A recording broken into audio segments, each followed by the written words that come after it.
and that whilst your purpose that you've signed up to your and we share together changes from is time to time. be your best in all you do. And greatness can only be measured by the difference between before you showed up and after you showed up. If I look at the number of people whose lives have been transformed by your voice, that's how we measure your greatness. Name again is Temitope David. And basically, I am a business doctor and I run a business surgery here in London. And what I'm here to do today is I'm here to teach you, just give you tips of how you're going to do certain things, and then lay a structure so you can build a structure around everything that you've heard. I know that without any doubt in my heart that we've all been pumped up, we've all been fired up, everything that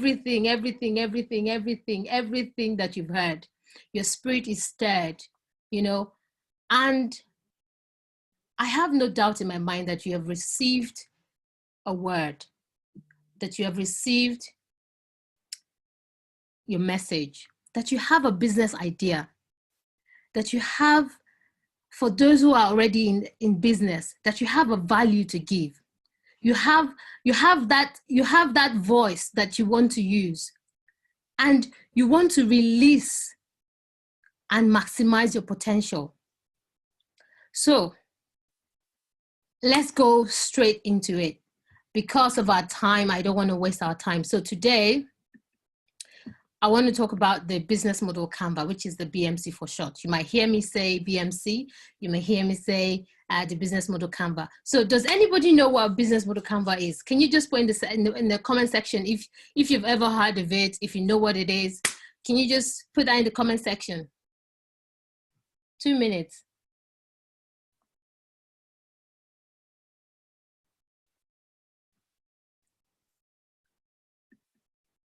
Okay, so who is it for? The business model canvas is for speakers, it's for existing businesses, it's for first-time entrepreneurs, it's for, in fact, I applied the business model Canva everywhere, almost in every area of my life. It's the magic, it's the science to doing business, it's the structure you want to bring together to be able to lay a good foundation. Sometimes when you look at so many Black businesses, some of them fade away because they don't have a model in place. They can't pass it on, and they don't reinvent themselves. And this is the reason why this session is quite important, to be able to understand how to build structure. What are the things that you need to be able to see what is a business model canvas. This is just by Wiki Standard. A business model canvas was developed by Oster Wilders and Jos Spiedner, and it was co-created with an array of about 470 practitioners from around the world. It offers, basically, it just lets you see what you're looking to do. It's the framework that has been tested over time. It's the science behind business. It's the science. It's the formula. Is the foundation on what you're going to be building on. It is the framework that was built on careful research. So many organizations have used this and are still currently using it. Organizations like Amazon, organizations like P&G, Tesla, for instance, they use this model to be able to do what? To be able to understand the type of value that they want to give to their audience. So basically, why are we doing this? It's basically you creating something of value in exchange for money. Or maybe if money is not what you want to get out of giving people value, it could be maybe you just want people to be happy. You just want people, what would be the exchange for value for you? This is what you want to see. This is what the Canva will let you see, will make you understand. I'm going to be rushing through it because we've lost track of time, basically, and I don't want to keep you guys too long on here. And I'm going to just go straight to the point. Just bang, bang, bang. And here is a very interesting quote. People don't buy what you do. They buy why you do it. Why? And this is why FD was talking about value. People don't buy what you do. They don't buy what you do. They don't care about what you do. They buy why you do it. They do what? They buy why you do it. And why are we here? We're basically to pursue our purpose. For some people, their purpose is to have a ministry, some idea. It could be your message. It could be your vocation. It could basically just be, your ideas. It could be your profession. It could be your mission. FD said, purpose is not the definition of success. It is not what you do that defines success, but what you're meant to do. And then to take it further, it is how you do it and how you show up in the place of your assignment. It is the arithmetic formula for solving the problem inside of your assignment.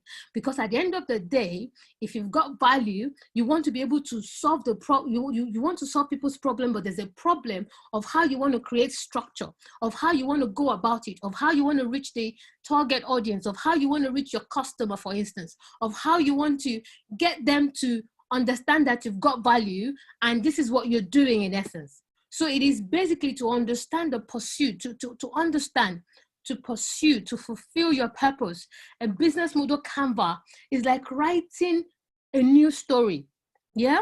Writing a new story or rewriting your old story, basically. So once you're able to get a hold of, once you're able to develop this, that is you laying a structure for the fire that is burning in you, for the message, for the life you want to touch, for the value you want to put out there. And then why are we still talking about the business? Why is it important? Why is it important? Simi is going to be sending you guys a workbook before, I think possibly before the end of the day, because these are the things. It's important that you listen to this so that you will be able to get a grasp of what we're talking about. And when you're going into the building, when you're going to the blocks, you'll be able to know what you have to put in there. Why is it important? Why? Because it gives you clarity. It gets you to think about your message. It gets you to think about your ideas, your business in a more systematic and formal way, ensuring that each area is effectively covered to produce a more thorough and considered picture for your message, for your idea, for your business, for the value you're looking to give. Basically, clarity breeds mastery. If you don't know where you are going in life, you are leaving your ideas or your business in the hands of chance. You can't get lucky. You don't get lucky. You don't just get lucky or stumble upon lucky. You have to make it. And I'm going to make a reference in there's a reference basically I like to make when I'm teaching this. And I'm just going to draw that from the book of Habakkuk, just to give us a better understanding of what we're doing. The book of Habakkuk chapter 2, verse 2 and to 3, but you can read it in your own spare time. But what is it saying? And I'm going to be reading from the Living Translation. It says, "And the Lord said to me, write my answer on a billboard, large and clear. Write my answer. Write your message. Write your business. Write your ideas. Write it on a billboard." Are you listening? Write it there. Write it down. Write it down. Write it clean and clear on a billboard so that anyone can read it at a glance. It's such a perfect illustration for what your business model canvas is. So that anyone at all, can read it at a glance. And then and then rush to tell others. Because if you look at something, you can get a message from just what they're saying. You can just say, okay, if you look at a flyer, for instance, you'll be able, once you just look through it, you'll be able to know what the flyer is all about just by glancing into it. So also is your business model canvas. So also is your message. So also is this business model canvas that you want to apply to your message, that you want to use to create structure. So today's session this is not going to be a quick gratification. It is the most model you can apply that will produce multiplication. If you're an entrepreneur, if you're a speaker, if you're a social enterprise, for instance, if you have an idea, if you have a dream, maybe if you have like a message and you don't know how to start or how to build. You don't know the laws or the strategies to apply. Yeah. The thing is, it will help you, because everything you've heard, Paul Ford was on here yesterday. He was talking about how you can drive sales, how you can do this, which is fantastic. The doctor was also talking about career. You know, everybody has laid this beautiful and wonderful, has stirred up your heart, but you have to put it down and create a structure around it and bring it together and bind it together. It helps you. It will help you make you have a building. If you buy a piece of land, for instance, you don't just live on you. You have to call in the surveyor. You have to call in the architect, because it is what the architect draws down. That is what they are going to build. So if you don't have a picture of where you're going, I don't know. I don't know what else it will be. So in my experience, you know, is your shortcut to your business plan. Basically, that's your business model. Canva is your shortcut. So again, what does it do? It helps eliminate or remove anything called procrastination. You know, sometimes when people have ideas, and they are so excited about it, oh, we can do this, we can go here, we can create this, and this is going to solve this problem, and then they just meet somebody, oh, your idea is really good, do you have a business plan? And then for somebody who is starting up, you know, you just like, oh my God, I need a business plan. Then you start worried, you get to, you know, you're just worried. But to a lot of people, the mere prospect of having to create a business plan in the first place, it can be a little bit overwhelming and intimidating, you know, and then it can become an excuse to pack your idea or your message, pack it into one side, you know, and not do anything about it, which I think it's not fair.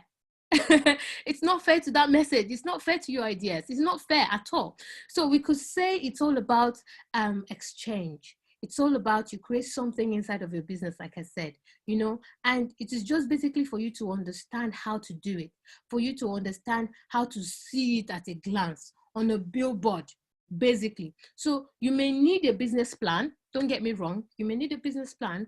However, you may need it at different times.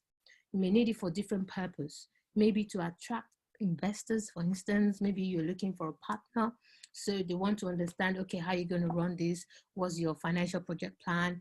And all of those things. So I see too many startups or social ventures who develop a business plan before they actually know where they are going to, you know, and it doesn't make sense.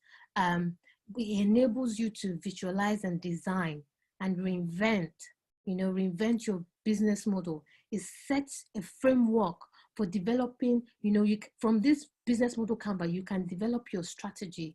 Then you can draw out your business plan itself when you need it. You can develop your marketing strategy. And then you can also develop like a prioritized action plan. Okay, these are the things I need now. These are the things I need later. And then you can swing into action so that your ideas and your businesses doesn't slip off. The world is waiting to hear you. It also helps to illuminate. You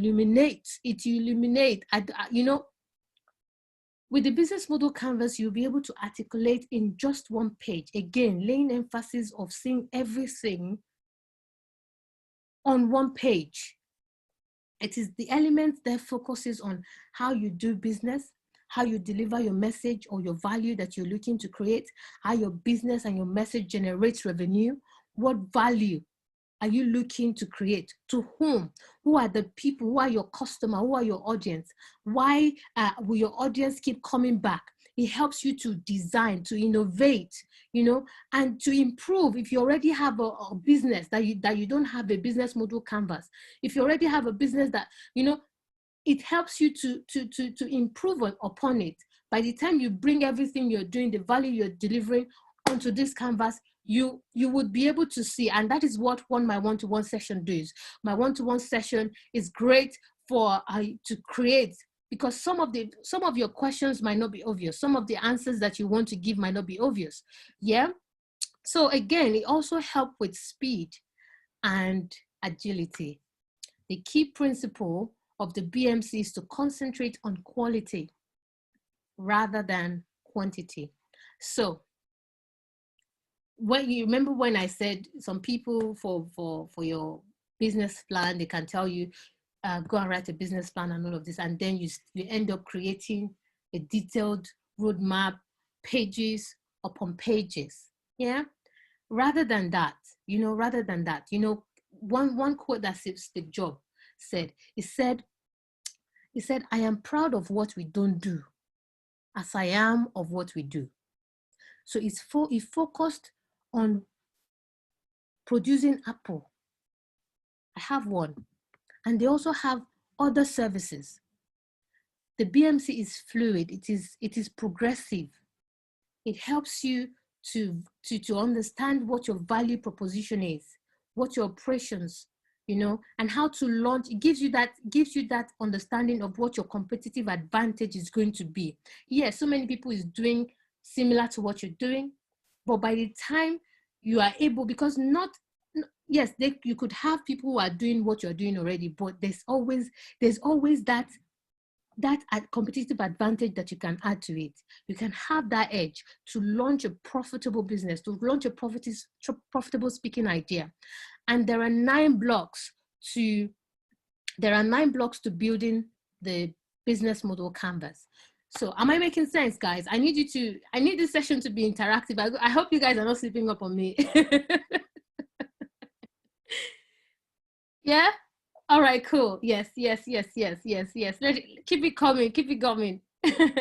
So, one of my favorite mentor, T.D. Jakes, Bishop T.D. Jakes, he says, your passion is your conviction about it. Your purpose is why you do it.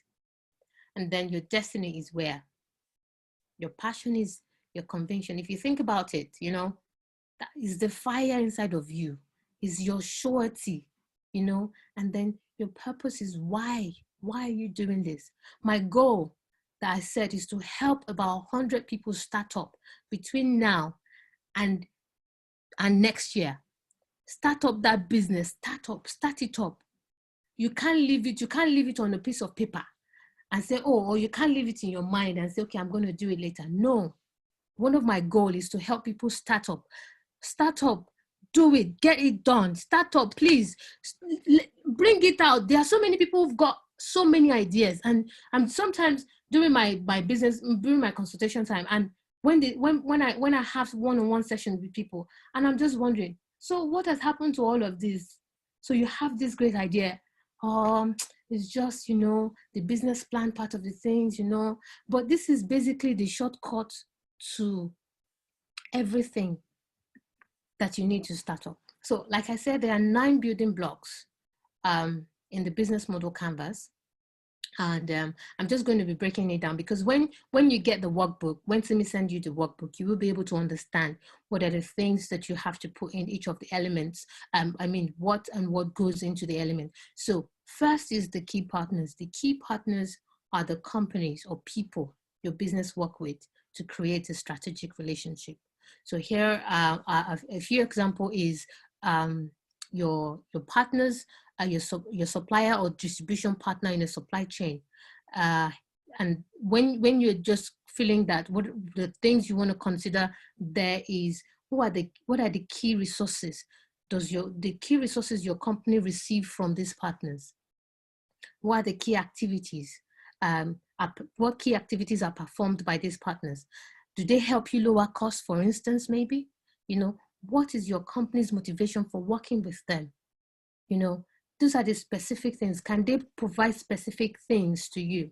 If you take a coffee shop, for instance, the coffee shop might want to partner with a coffee with a retail store that sells coffee in bulk. So, and it's not just because they sell it in bulk. It could also mean that they're going to get it at a cheaper or discount price. Yeah. Then if you take it a step further, you want to think about the relationship. How is it going to be like? You want to talk at that time. You want to think about you negotiating certain things. Oh, because I'm going to be doing this with you, maybe we can say that in terms of payment, you can arrange a form of payment. So these are a few things that you can ask. Then second thing there is the key activities. The key activities are the specific activities or tasks that are fundamental to the operation of your business. An example again would be the coffee shop. The coffee shop would also look at procurement of maybe fresh milk, for instance. You know, they want to procure fresh milk or fresh cream for their business. So the key things the questions you want to be thinking about will be, what activities set your companies apart from the other one? You know, do you need to procure specific things? Do you need to get new skill? Do you need to get help from somebody? Or what are the revenue streams as well? You know, your distribution channels, your customer relationship. How is it going to be different from your competitors? So these are the things you want to ask when you are doing this. Then the key resources, which is the third thing there, is the asset necessary for you to operate and deliver your value proposition or your message. Again, I'm going to use the coffee shop for an example. A coffee shop that is setting up to sell coffee to people, you need a coffee machine. So the things you want to consider is, what are the resources that you need to maintain your customer relationship or customer satisfaction? What are the specific assets that are necessary for you to operate? E.g., for speakers, you might need your phone, your telephone, for instance, your laptop, a very good internet connection. These are the things you want to make sure that it's all sorted. And then the next thing, because I apologize, I'm just rushing through this. The next thing you want to think about is the value proposition. This is the main thing. This is the reason why you want to have a business model Canva at all. You just even want to develop it because you have a message, because you have value that you want to give to somebody. So it is the most important thing. The value proposition determines the fundamental product that you are trying to sell. It is the primary driver of operation of your business. It is the primary driver of your message. If you are sent to the teenagers, that is your value. If you are sent to the parents, that is your value. If you are sent to the church, that is your value. If you are sent to the homeless people, or if you are looking to sell product that will solve problem in the life of people, that could be a value. But you need to ask the right question to be able to determine what sort of value, narrow it down. Then the next thing would be, the fifth thing and the sixth thing would be your customer relationship. Customer relationship. Let's talk about customer relationship, because this is very important. It is part of what will drive your value as well. The way your service provider will relate with you is different from the way your tailor will relate with you. The tailor has a personalized service relationship, while your service provider have a different type of relationship. So what I'm saying in essence is, I'm going to take maybe an example. If you need to get a new suit, you walk into the tailor shop. What they do is they welcome you in. They ask you to sit down. You know, you sit down here. They can give you maybe a glass of water, a glass of champagne, or a fruit juice, whichever one is your preference. And then they talk to you. Then they ask you, what do you want? They take your measurement. You know, you stand there, shoulder highs, you know, and then they take you on an experience. Then they talk about, they ask you, what type of fabric are you looking for? They talk you through the type of fabric. They'll say, this is cotton. This is 100% Egyptian cotton. It's going to suit your skin. It's going to do this. It's going to do that. Yeah. And then they come to you, they say, this lapel is French lapel. The way it's going to sit very nicely on you. We're going to design the buttonhole in a certain way, and we're going to do this, and we're going to do this. And then they give you time scale. It's going to take you 5 working days or 2 weeks, maybe, except for the Nigerian tailors. And then they tell you the type of lining that you will have. This is going to be 100% silk lining. You know, with all of those things, they are personalized. That's you building a good relationship with your customer. Unlike when you're calling your service provider, maybe your internet provider or your It's the MTN, yes, MTN or Glow. You realize you'll be on the phone for 5 minutes, you're still there. Nobody's picking the call. 1 hour, you're still there. You're angry. Even before you pick up the call, you're already swearing at them. And you're already saying, oh, these people just have to fix it. But yet, though their service is important, you want to understand how you want to build your relationship, how you want to interact with your customer, how you want to be different from the people that are already out there that are currently doing what you're doing. You want to talk about how you want to communicate with your customer, how are you going to support them. You know, when your tailor, after the fitting, maybe they lose a button or something, and because it's bespoke, they can still reach back to you and say, oh, actually, one of the buttons fell off. I don't know what happened. And, you know, then they can still do what? They can still support you after you've purchased your suit. Then the next thing would be channels. The channels are the different structures and method that are used to deliver your company's product, your services, your message, your value proposition. Yeah. For instance, Amazon needs to consider the shipping services, that to make sure that the shipping services are integrated and that the items are sent out timely, you know. And when you consider the questions, you want to be thinking about, okay, how do I deliver value? How do you reach your customer segmentations, your customer segment? What channels are they going to use? Are you going to be supplying? How is your supply and your distribution channel going to work?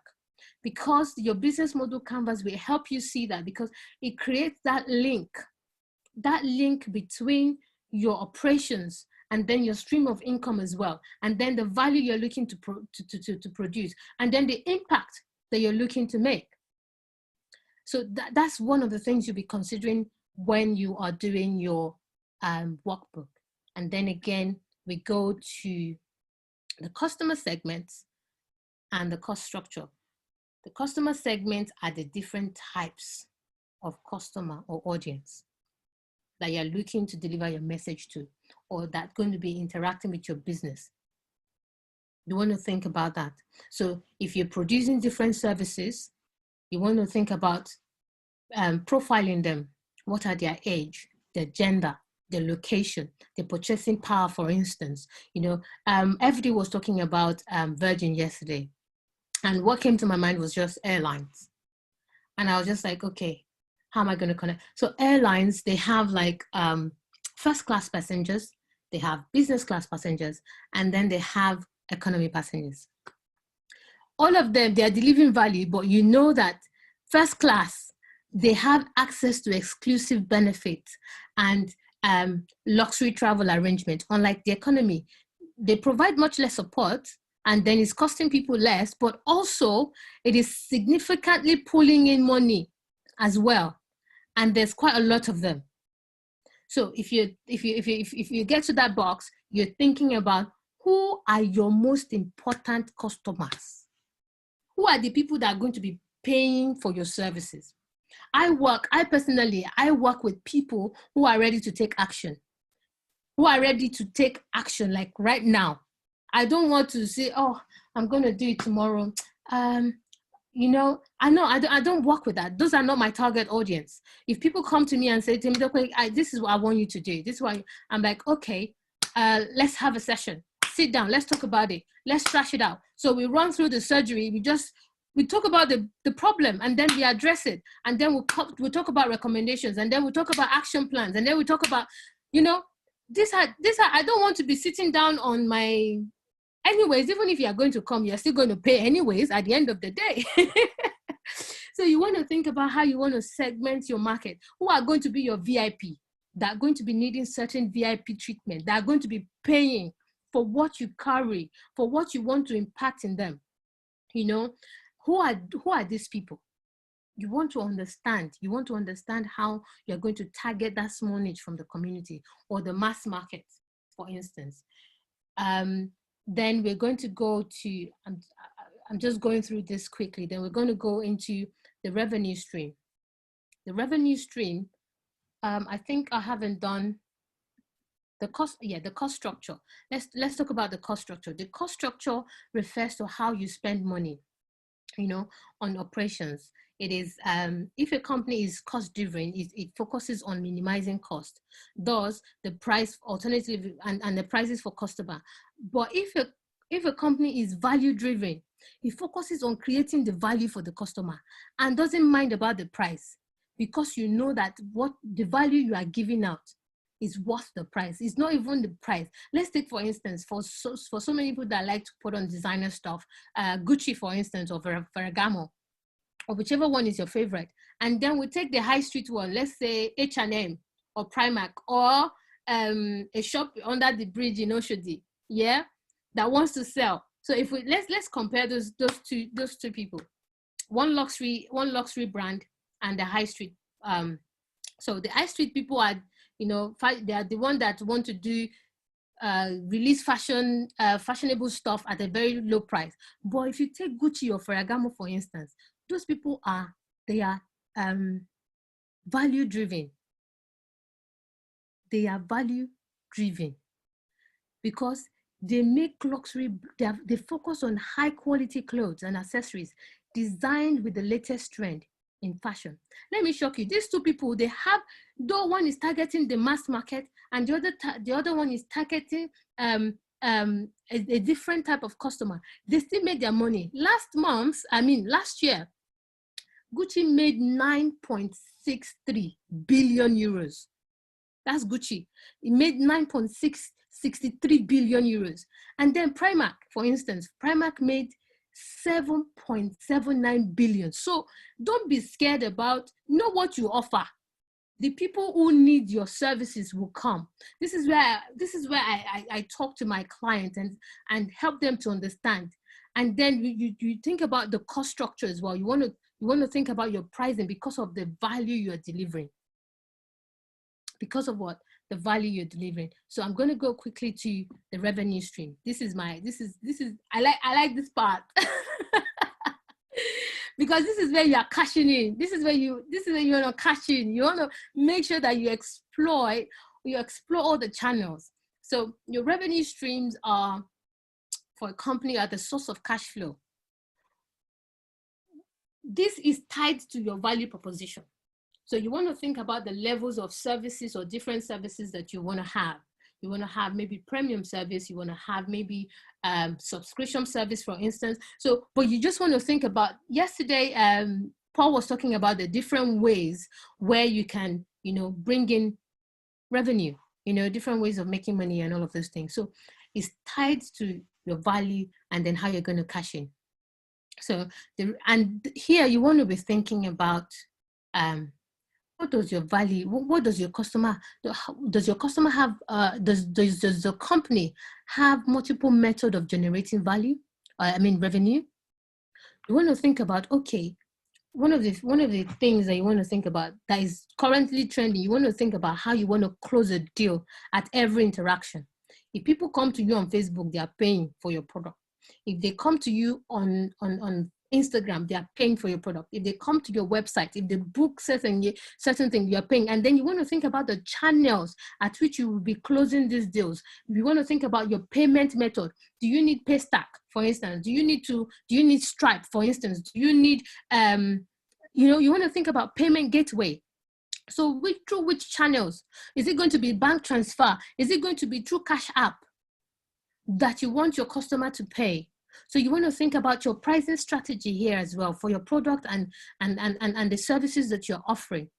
So this is what the 9 building blocks is all about. And this is a picture of what a business model canvas is, which when Abakuk was telling us to write it down on a billboard, this is your billboard.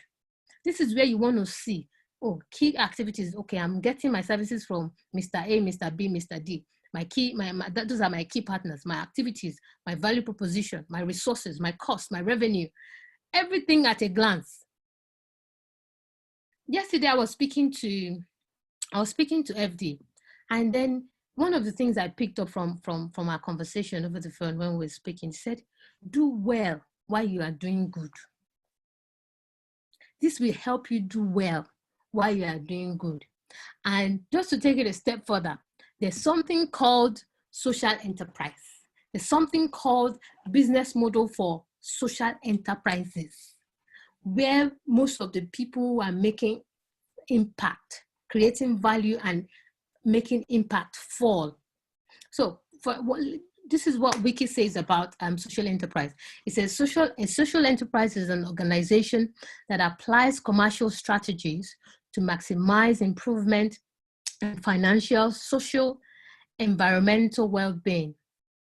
This may include social impact alongside profit for co-owners. So you can take any form. You can either be a for-profit or non-for-profit organization, depending on your location where you are.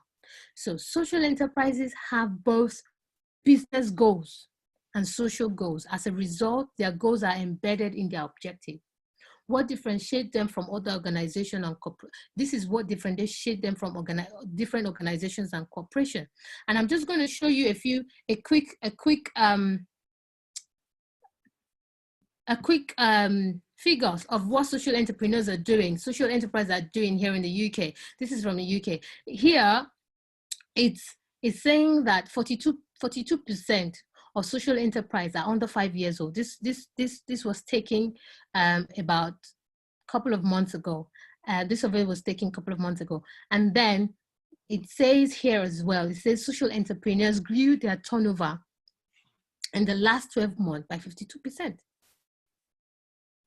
So there's hope. Even if you are doing good, you have to do well while you're doing good. But your business model canvas has to be on point. You have to be able to see it. You have to be able to understand it. 77% of them earn more than 75% of their income from trading. Yeah, 40% of them are women. 35% of them are with directors that have directors of Black, Asian, minority ethnicity are 35%. Then 76% of them employ people on a living wage. So they're also not just making profits, they're also impacting other people's life. They also have environmental impact as well. So social entrepreneurs actively aim to minimize environmental impact. 88% of them. 65% of them expect to increase their focus on sustainability and environmental friendliness. And then 75% of them, this blew me out. This 75% said a social enterprise considered environmental impact to be of equal or greater importance than cost. What am I saying in essence? What am I saying? For social enterprise, a business model should provide an opportunity for you to see not just the business, but also to identify the social impact you're trying to achieve, the goal you're trying to, the goal you're trying to the impact you're trying to make. Yeah. Importantly, to see clearly how the two interact. How do they interact? How do you compete? What are the opportunities out there? Some people don't know that sometimes there are organizations who have budget. If you run a non-for-profit organization, there are organizations out there that run, that have a budget for charity. They want to support the things you're looking to do, the lives you're looking to touch. You want to make sure that you take on these opportunities, and bring them into the alignment of your core value that you're looking to give out and the impact that you're looking to make. However, it is important to highlight, to tell you that yes, you are doing good, but you have to understand how to balance both the good you are doing and also how to maximize that, how to make profit with it, how to be viable, so this one is not just about adding business skills. It's not about hiding business skill to the realm of social impact or just hiding social goals. Yes, it is good to, if you're currently running a business, you can embed a social goal into your business model canvas. Yeah, it is achieving a social impact through a business operation. Though it is not necessarily cost neutral, but once you get it right, you design it right, I'm telling you, you ask the right questions, you put it up there, you will be able to scale, and then you can stand on a solid foundation. This is something that we did in our church a couple of days ago, and it was from Pastor Shola Folalade, Dr. Shola Folalade. And the question he asked, it was like, are you a voice, a noise, or an echo? Yeah, which one are you? Because the way a voice is different from what a noise is, and then it's different from what an echo is. So you will choose. Do you just want to make noise and make noise and make noise and make noise, or you just want to echo, or you want to be the voice? The voice. My one-to-one session is good for clarity. It's good for you understanding what element you need to consider. It gives you a round understanding, an overall understanding of your core processes, of your core activities. It helps you to articulate the social value that you are seeking to generate through, because it's very important that you get it right. When do you have to start? When do you want to start? You have to start it up now. Now is the time. The world cannot wait to hear you speak. The world cannot wait. You have the solution in your hand. Please remove it under the pillow. Remove it from the book that you wrote it and put it on a canvas, and then you can see it every day, every single day. And what will define your success? These are the few things. There could be more, but these are the few things that I think would define your success. Your drive is important. Your discipline, your adaptability, your authenticity. And when is the perfect time? Now is the perfect time. Now is the perfect time to write it down, to prepare, to plan. Yes, now is the time to launch. Now is the time to refine. If you're already in the business, to refine and fine-tune and have social goals and social impact. Now is the time to optimize and scale, to expand. Now is the time. Seeking money first before creating value. It's like putting the cart before the horse. I'm just going to leave you with this. And here are just a few things people are saying in terms of my one-to-one. And this was from the cohort 2, actually. It is important that you get it right. It's important that you build a solid foundation. It's important that you understand where you are going, your destination, so that you can run with the vision that you already have. And then you can, by the time you build the solid foundation, you can still pass it on. Anybody that is joining you, working with you as a team, they understand what the vision is, they understand what the goal is, they understand how much impact. By the time you understand how many people is affected, if you put calculator, when I'm doing this one-to-one session with people and they understand and you put figures, if you don't put figures to it, you might just be thinking maybe it's just, if you know that 50% of people are waiting on you to deliver your value, oh my God. Imagine the number of people we have in the world. Imagine if you now narrow it down to your niche. If you now narrow it down to the amount of people that are waiting to hear your message, then you'll be able to understand that the world is really depending on me, waiting to hear my voice, waiting to be that solution to people's problem. Either it could be health. Just pick where you want to be in, and then start it now. Start it now. Now is the time. Now is the time. And I'm just going to leave you with one thing, which is you have to be accountable. One last thing, just to round it up. Accountability is key. I'm sure that within the group, they have already asked you to choose an accountability partner. Accountability partner is not your friend. It shouldn't be your friend. If you are accountable to somebody and somebody is accountable to you, you should not be the friend of that person. I'm sorry. I don't care. Because if you want to achieve success, they have to hold you responsible for all the goals that you are committed to. When you are drifting away, they are the ones that will pull you back and say, excuse me, Mr. Man, where are you going? Please, I thought you said you are going to do your business model canvas. I thought you said you are going to do your marketing strategy. I thought you said you are going to plan how you're going to do your sale. I thought you said you're going to restructure put your business on online. I thought you said you're going to do this. These are the key things and key elements that will enable you to achieve success. It is good that we are praying. It is good that our heart is being stirred up. It is now is the time to act. Now is the time to do what? To act. And I hope this session has been this session has enlightened you, and I hope you take action as soon as possible.